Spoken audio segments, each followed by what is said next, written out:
Cine ajunge primul la final câștigă. Jucăm pe 1.000.000. Da, pe 1.000.000. Fă.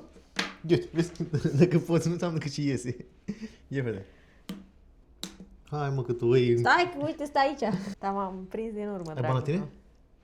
N-am bani la mine. Cum? Nu ai bani la tine? Ah! Tu, dacă ești din ăsta, vai mă, Ghelena, că nu te pricep deloc, mă jur. Mamă, ce dracu... Pe ce, de cât crezi că ocazia ai să dai? Ia, atât! Hai că termin repede. Cum să fac eu să dau mai lung așa, mă? Ia, uite, vezi cum face?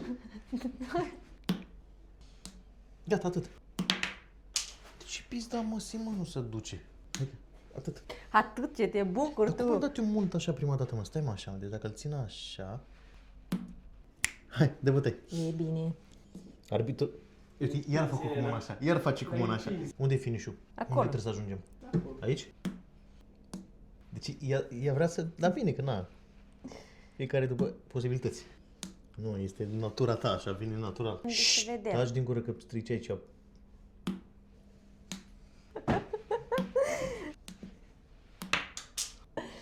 Doamne. Hai mă, că ai două mâini drepte, că e stângace. Hai mă, ce sufli mă, că zici că Ia uite, dai cu unde lopata. sunt? Lasă, ești acolo. Suntem la egalitate. Nu suntem la egalitate, că eu câștig acum, fii atent. Bă, dar mă enervează. Nu este corect. Ăla-i. Gata, dă bani. Vezi că nu fac nicio caterică, dă bani încoace. N-am. Ce vă rog și mă? Ți dau, dar n-am Să scad din salariu, acum. lasă un problem. Hai, trebuie să scad 1.000.000 de salariu.